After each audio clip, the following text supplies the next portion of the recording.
ప్రభువైన యేసు క్రీస్తు నామములో కృతజ్ఞతాస్తుతులు చెల్లిస్తున్నాను.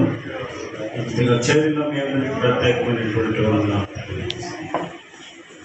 దైవజనులు అవకాశం ఇచ్చిన సంతోష్ మాస్టర్ గారికి ప్రత్యేకంగా తెలియపరుస్తున్నాను. ఈ రీతిగా మరి ప్రయాసతో మరి ఎంతో దూరమైన 70 కిలోమీటర్ల ప్రకటన చేశారు. ఇంకా అయితే స్పందన్ దాస్ మాస్టర్ గారు వారు ఎంత ప్రయాసపడుతున్నారు అనేటువంటి విషయాన్ని నేను వచ్చేటప్పుడు అర్థమవుతాను. నేను మాస్టర్ గారు వల్ల ఆయనకి తెలుసు కాబట్టి దారి రోడ్డు ప్రయాణం చేస్తున్నాడు. నేను అలా బోర్డులు చూస్తా ఉన్నాను. గవర్నమెంట్ ఎప్పుడు వస్తుందా, గవర్నమెంట్ ఎప్పుడు వస్తుంది. మాస్టర్ గారి కన్నా రోడ్డు తెలుసు కాబట్టి రోడ్డు చూసుకుంటూ వస్తున్నాడు. నేను అలా మాస్టర్ గారిని ఫాలో అవుతా బోర్డులు చూసుకుంటూ వస్తున్నాను. ఎంత కాడికి గవర్నమెంట్ రావట్లేదు. నేను మధ్యలో హైవే వచ్చింది బ్రిడ్జి, నేను వచ్చిందనుకునేసరికి మళ్ళీ దారి నుంచి ఇంకొకటి తీసుకొచ్చాను. సరే రెడ్డి కూడా వచ్చింది. అమ్మయ్య నేను ఎప్పుడు తిరిగే రోడ్డు వచ్చింది అనుకున్నా. అక్కడ వాటర్ తాగటం దిగాను. ఇక ఏదో రోడ్డు అవుతూ ఉంటుందేమో అనుకుంటే మళ్ళీ అక్కడి నుంచి ప్రయాణం మొదలైంది. మళ్ళీ అక్కడి నుంచి వస్తుంటే ఏ బోర్డు చూసినా గవర్నమెంట్ కనిపించు. సరే ఇక్కడ దగ్గర రాగానే కొంచెం కాలువలు చక్కటి చల్లగా వస్తుంది. ఇలా చమటలు వచ్చేసరికి హయ్యాలి అనుకుంటే బోర్డు చూస్తే బయ్యారం అని ఉంది. అక్కడ బయ్యారం ఇదే కొంచెం దగ్గరలో ఉంది అనుకుంటే మళ్ళీ మీ గవర్నమెంట్ రోడ్డుకి మంచి రోడ్డు చర్చిలు ఉన్నాయి. ఇదేమేమో చర్చి, ఇదేం చర్చి అనుకుంటే చివరికి మీ దగ్గర రావడానికి ప్రభుత్వం. మరి దైవజనులు అంటే నేను ప్రయాణం చేస్తున్నప్పుడు పాస్టర్ గారు వారు ఎంత ప్రయాసపడుతున్నారో ప్రభు పరిచర్య కొరకాయ, ఆత్మల రక్షణ కొరకాయ మీ ఆసక్తిని బట్టి కూడా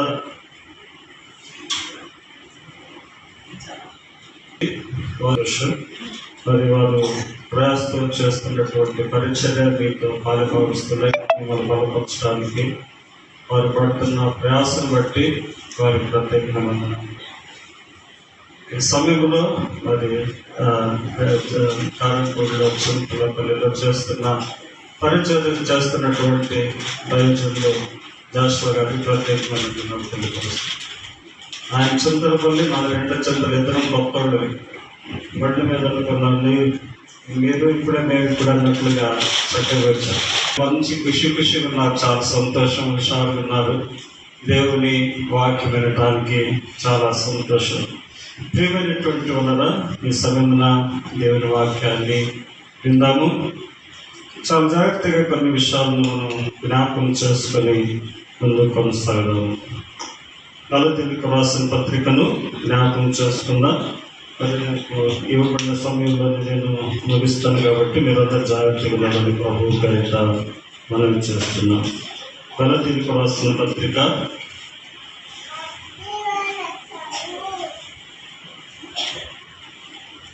3వ అధ్యాయము 2వ వచనాన్ని జ్ఞాపకం చేసుకున్నాం. గలతీయులకు రాసిన పత్రిక 3వ అధ్యాయము 1వ వచనం. ఓ అవివేకులైన గలతీయులారా, మిమ్మల్ని ఎవడు క్రమ పెట్టాను? సిలువ వేయబడిన వాడైనట్టుగా యేసుక్రీస్తు మీ కనుల ఎదుట ప్రదర్శింపబడిన కదా. ఇది మాత్రమే మీ వలన తెలిసి కనుగొరుచున్నాను. ధర్మశాస్త్ర సంబంధ క్రియల వలన ఆత్మను పొందితరా, లేక విశ్వాసంతో వినుట వలన పొందితరా? మీరింత అవివేకులైతిరా. మొదట ఆత్మానుసారముగా ఆరంభించి ఈ 3వ వచనందరినీ కలిసి చదువుకుందాం. చదవండి. మీరింత అవివేకులైతిరా, మొదట ఆత్మానుసారముగా ఆరంభించి ఇప్పుడు శరీరానుసారముగా పరిపూర్ణులగుదురా. అపోస్తలుడైనటువంటి పౌలు గలతీయులకు రాస్తూ ఎంతో భారంతో రాస్తున్నారు. ఏమని రాస్తున్నారంటే, మీరింత అవివేకులైతిరా, మొదట ఆత్మానుసారముగా ఆరంభించి ఇప్పుడు శరీరానుసారముగా పరిపూర్ణులగురా. మొదట ఎంతో ఆత్మతో మనం ఏం చేస్తాం, భారంతో ప్రారంభిస్తాం. ఇక నా అంతటి భక్తి పరులు లేరని ప్రార్థనలో, ఆరాధించే విషయంలో, మరి ప్రభు కార్యాల విషయంలో, భక్తి విషయంలో ఎంతో ఆరంభం చాలా బాగుంటుంది, కానీ అంతం వచ్చేసరికి ఏమైపోద్ది, ఆసక్తి తగ్గిపోతుంది. కార్య ఆరంభము కంటే దేవుని వాక్యం నుండి అంతము వేరు. అందరూ చెప్పండి, కార్య ఆరంభము కంటే కార్య అంతము వేరు. కాబట్టి ఆరంభము ఎట్లాగుంటుందో ముగింపు కూడా అంతే ఉంటే ప్రభు మనల్ని ఏర్పరచుకున్న ఉద్దేశంలో మనం ఉంటాము, ప్రభు కార్యాలను మనం పొందుతాము, ప్రభు రాజ్యములో మనం పాలుభాగస్థలం అవుతాం. అందుకే ముగింపు చాలా అవసరం. చెప్పండి, ముగింపు చాలా అవసరం. అందుకే ఇక్కడ ఓ అవివేకులారా, మీరు ఆత్మానుసారముగా ఆరంభించి శరీరానుసారముగా సంపూర్ణులవుతున్నారా. ప్రియమైనటువంటి వారా, మనం మొదటగా ఏ రీతిగా ప్రభువులో రక్షింపబడినామో, ప్రభువులో ఏ రీతిగా మనము ముందుకు కొనసాగినామో, అట్టి విశ్వాసముతో మనము ముందుకు కొనసాగలిగితే దేవాది దేవుడు మన పక్షమున తన ఏర్పాటు ఏమై ఉన్నదో ఆ ఏర్పాటును మన పక్షమున ఏం చేస్తారు, నెరవేర్చేటువంటి వారు ఉంటారు. మధ్యలో మనం కొంత విశ్వాసము కోల్పోయినప్పుడు, మధ్యలో భక్తిని మన భక్తిలో బలహీనమైనప్పుడు దేవుడు మన కొరకు, మన కుటుంబము కొరకు ఏమైతే ఏర్పాటు చేసినాడో వాటన్నిటిని మనం పోగొట్టుకుంటాం, పక్కదారిలోకి వెళ్ళిపోతాం. అందును బట్టి ప్రభు మనకిచ్చిన విశ్వాసములో, ప్రభు మనకిచ్చినటువంటి రక్షణలో, ప్రభు మనకిచ్చిన భక్తిలో మనం ఏం చేయాలంటే జాగ్రత్తగా ముందుకు కొనసాగాలి. కాబట్టి శరీరానుసారముగా సంపూర్ణమైతే ఏదో పైకి ఆనందంగా ఉంటది, కానీ లోపల ఆనందము ఉండదు. అందుకే గలతీయులకు స్పష్టంగా పోస్ట్ అయినటువంటి పౌలు తెలియపరుస్తున్నారు. చూడండి, 3వ వచనం మనం గమనించినట్లయితే, ఆత్మానుసారముగా ఆరంభించి ఇప్పుడు శరీరానుసారముగా పరిపూర్ణులగుదురా. అంటే శరీరానుసారముగా అన్నీ ఉన్నాయి, కానీ ఏదో కోల్పోయింది, ఆనందము కోల్పోయింది. కొత్త కారు ఉంది, కానీ దాంట్లో పెట్రోల్ లేనట్లుగా. అంతగా సమృద్ధి ఉంది, కానీ అందమైన ఇల్లు ఉంది, కానీ ఆ ఇంటిలో ఆనందము లేనట్లుగా ఈనాడు అనేకులు జీవిస్తున్నారు.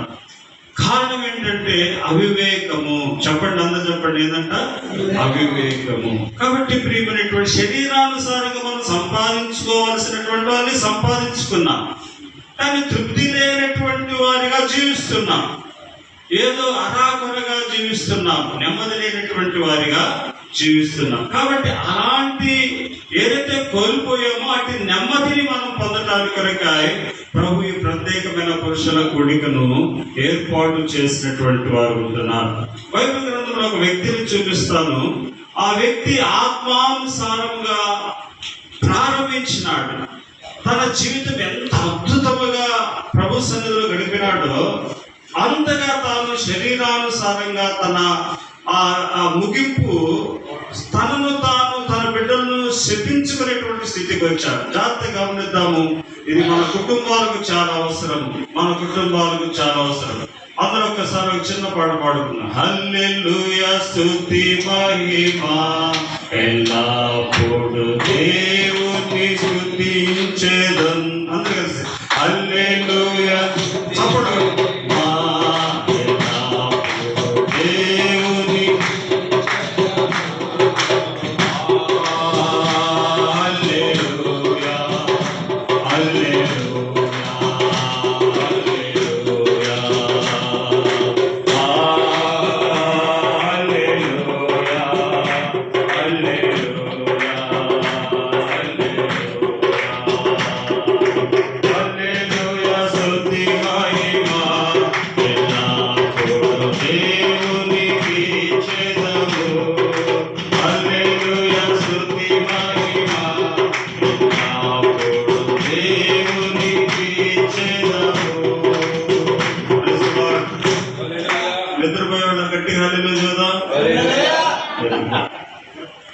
కాండము, ఆ వ్యక్తి ఒక వ్యక్తిని మనం జ్ఞాపకం చేస్తున్నాం. ఆది కాండము 6వ అధ్యాయము 22వ వచనాన్ని జ్ఞాపకం చేస్తున్నాం. అందరిగా జాగ్రత్తగా ఉన్నామండి. ఎంతో ప్రయాసతో మనం ప్రభు సన్నిధిలో కూర్చున్న ఉదయకాలం అంతా పని చేసుకొని వచ్చి ప్రయాణం చేసి వచ్చి ఆది కాండము 6వ అధ్యాయము 22వ వచనము. నోవాహు అట్లు చేసెను, దేవుడు అతనికి ఆజ్ఞాపించిన ప్రకారము యావత్తు చేసెను. అందరు చెప్పండి, చదవగలిగిన వాళ్ళు అందరు చదవండి ఒకసారి. నోవాహు అట్లు చేసెను, దేవుడు అతనికి ఆజ్ఞాపించిన ప్రకారము యావత్తు చేసెను. నోవాహు తన జీవితంలో దేవుడు ఏదైతే చెప్పినాడో అది చేశాడు. చెప్పండి, దేవుడు ఏదైతే చెప్పారో నోవాహు అది చేశాడు. ఎప్పుడైతే దేవుడు చెప్పినట్లుగా నోవాహు చేశాడో, నోవాహు దేవుడు ఒక చక్కటి ప్రణాళిక సిద్ధపరిచాడు. అందరూ చెప్పండి, ఏం సిద్ధపరిచాడు? చక్కటి ప్రణాళికను సిద్ధపరిచాడు. మనమేంటి తొందరపడతాం. ప్రభు ఏం చెబుతాడో దాన్ని మనం చెవియోగకుండా మన సొంత ప్రణాళికను వేసుకొని మనం ఏం చేస్తాము? అయ్యో, ఇదంతా ఎందుకు నష్టపోయానా, ఇంత ఖర్చు చేసి నేను ఇంత ప్రయాసపడి పని చేసి ఇదంతా ఎంత నష్టపరుచుకున్నానా అని మనము అనేక కోణాల్లో మన కుటుంబంలో జరిగిన ప్రతి పరిస్థితిని బట్టి మనం బాధపడుతూ ఉంటాం. కానీ నోవాహు జీవితంలో దేవాది దేవుడు ఏదైతే చెప్పినాడో ఆ మాటలను ఏం చేశాడంట? యావత్తు, అంటే ప్రతి మాటకు లోబడ్డాడు. అందరూ చెప్పండి, ప్రతి మాటకు. నిజంగా మనందరము కలిసి ఈ దేవుని వాక్యములో ఏదైతే మనకు ప్రభువు తెలియపరిచినాడో ఆ రీతిగా మనము చేస్తే దేవుడు మనకు ఒక చక్కటి ప్రణాళికను ప్రభు సిద్ధపరుస్తాడు. చెప్పండి, ఏం చేస్తాడు? చక్కటి ప్రణాళికను నీ కొడుకు విషయంలో, నీ బిడ్డల విషయంలో, నీ మనవరాళ్ళ విషయంలో, ఏ విషయంలో నీ కుటుంబంలో ప్రణాళిక అవసరమో, భవిష్యత్తులో ఏది జరగాలో ఆ కార్యములన్నీ ప్రభు ఏం చేస్తాడు? తానే స్వయంగా ఒక ఇంటికి పెద్ద మనిషిలా ఉండి ప్రభు ఏం చేస్తాడు? మనకి ఆలోచనలను ఇస్తాడు. ఎందుకంటే దేవుని పేరే ఆలోచనకర్త. చెప్పండి, దేవుని పేరే. మనం అనాలోచనగా ఉంటూ ఆలోచనకర్త అయినటువంటి ప్రభు మాటలు వినకపోవటం బట్టి మన పాటలు అనేకమైనటువంటి పరిస్థితులు మనం ఎదుర్కొంటూ ఉన్నాం. మన ప్రణాళిక ఏమిటో మనకు అర్థం కావట్లేదు. మనం ఏమి చేస్తున్నామో మనకు అర్థం కావట్లేదు. మనం సంపాదించింది మనం ఎట్లాగే ఖర్చు పెడుతున్నామో అర్థం కావట్లేదు. ఈ రీతిగా ఏదో తికమకలో పడిపోయి ఉన్నాము. అందుకే ఇక్కడ నోవాహులో ఒక అద్భుతమైనటువంటి గొప్ప విషయం ఏమిటంటే, దేవుడు ఏదైతే చెప్పినాడో దానిని చేశాడు. ఎట్లా? యావత్తు. అందరూ చెప్పండి, యావత్తు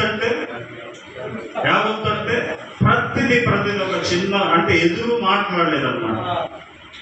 ఏ విషయంలో ఎందుకు ప్రభా నేను ఇది ఎందుకు చేయాలి అనే మాట మాట్లాడుకున్నా. ప్రభువు చెప్పాడు, అది ప్రభు ఆజ్ఞ, అది ప్రభు మాట అని తాను చేసిన కారణము చేత బాధ్యతనండి దేవుడు వారి కుటుంబమును సురక్షితముగా ఉంచాడు. హల్లెలూయా.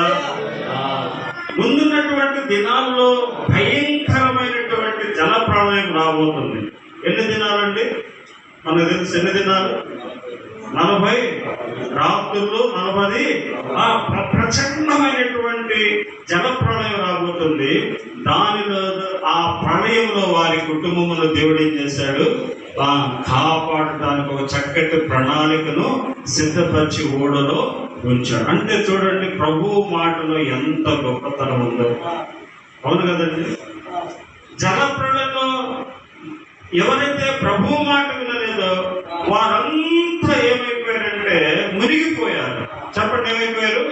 మునిగిపోయారు. అంటే 120 సంవత్సరాలు దేవుడు వారికి బోధించిన వారి మనస్సు మారలేదు. అందరూ చెప్పండమ్మా, వారి మనస్సు మారలేదు. వారు మారు మనస్సు పొందలేదు. వారి స్థితిగతులు మార్చుకోలేదు. పట్టించుకోలేదు. తింటానే ఉన్నారు, త్రాగుతానే ఉన్నారు, సుఖిస్తానే ఉన్నారు, పెళ్లి చేసుకుంటున్నారు, పెళ్లికి చుట్టూ వారి సుఖానుభవాలు అనుభవిస్తున్నారు. కానీ దేవుని మాటను ఏం చేయలేదు వారు, అంత చెప్పాలి, వినలేదు. అందుకే వారు ఏమైపోయారంటే జలప్రళయంలో మునిగిపోతూ ఉంటే ఆ నోవా కుటుంబం మాత్రం ఎట్లుందంట, ఆ జలప్రళయంలో, అందరు చెప్పండి, జలప్రళయంలో హాయిగా ప్రయాణం చేస్తున్నారు. అందరు చెప్పండి, ఏం చేస్తున్నారు? హాయిగా. మన ఇంట్లో కానీ పిల్లడు పుడితే, మన మనవరాలు మనవని పుడితే ఆ పిల్లల్ని ఊపుతూ ఉంటాం చూడండి, చక్కగా ఉయ్యాల్లో. అంత జలప్రళయములో దేవుడు కూడా ఆ ఓడలో వారిని దేవునికి ఇష్టలుగా వారు నోవాహు ఉండటం బట్టి ఆ కుటుంబాన్ని ఓడలో చక్కగా తెరచేస్తూ నడిపిస్తున్నాడు. నిజంగా మన కుటుంబాలు కూడా ఆనందంగా హాయిగా జీవించాలంటే మనం చేయవలసింది ఒకటే, ఆ ప్రభు మాటకు చెవియొగ్గాలి. యెహోవా ధర్మశాస్త్రమును ఆనందించుచు ఎవరైతే దివారాత్రము వారు ధ్యానిస్తారో వారెవరంట? ధన్యులు. చెప్పండి, వారెవరు? ధన్యులు. వారు చేయు ప్రతి ప్రయత్నమును ప్రభు ఏం చేస్తారంటే సఫలీకృతము చేస్తాడు. కాబట్టి ప్రభు మాట నోవా జీవితంలో ఆ రీతిగా ముందుకు కొనసాగుతున్న బట్టి, యావత్తు ప్రభు మాటను చేయుటను బట్టి ప్రభు తనను ఏం చేశాడు? రక్షించాడు ఓడల నుంచి. రెండోదిగా చూడండి, తాను ఏం చేశాడో జ్ఞాపకం చేసుకున్నాం. దేవుడు ఆ నోవా కుటుంబాన్ని ఏం చేశాడో 9వ అధ్యాయం 1వ వచనం. బైబిల్ గ్రంథంలో ఉన్నటువంటి వారందరూ జాగ్రత్తగా చదవండి. ఆదికాండము 9వ అధ్యాయం 1వ వచనం. అందరు కలిసి చదువుకుందాం. మరియు దేవుడు నోవాహును అతని కుమారులను ఆశీర్వదించి వీరు ఫలించి అభివృద్ధి పొంది భూమిని నింపుడి. చూసారండి, దేవుని మాటకు కట్టుబడి ఉండటం బట్టి ఏంటంటారు, దేవుడు ఏం చేశాడు? జల ప్రళయం నుంచి తప్పించాడు. కుటుంబాన్ని ఏం చేస్తున్నాడు? అందరు చెప్పాలి, ఏం చేస్తున్నాడు? ఏమండి, కుటుంబాన్ని ఏం చేస్తున్నాడు? కాబట్టి ఆశీర్వాదం కొరకు అనేక తాపత్రయాలు పడుతుంటారు. కానీ ప్రభు మాట వింటే ఆశీర్వాదము ఉరవళ్ళై వస్తుందన్నటువంటి విషయము తెలియదు. దేవుని ఆశీర్వాదము చక్కగా అనుభవించవచ్చు అన్నటువంటి విషయము తెలియక ఏదేదో ప్రయాసపడుతుంటారు. కానీ నోవాహు చేసింది అతడు ప్రభు చెప్పినది చేస్తూ వచ్చాడు. ప్రియమైనటువంటి వల్ల మా సామెతల గ్రంథం 10వ అధ్యాయంలో ఉంటుంది, యెహోవా ఆశీర్వాదము ఐశ్వర్యం ఇచ్చును, నరుల కష్టము చేత ఆ ఆశీర్వాదము ఎక్కువ కాదు. అందరూ చెప్పండి, యెహోవా ఆశీర్వాదము ఐశ్వర్యం ఇస్తుందంట, మన కష్టము చేత ఆశీర్వాదం ఏమదు. కొందరు ప్రయాసపడుతూ, ఒక రోజు నేను కేరళకి వెళ్ళాను. కేరళకి వెళ్తే ఒక అందమైన పూల తోట ఉంది. అందమైన పూల తోటలో ఒక అందమైనటువంటి మేడ ఉంది.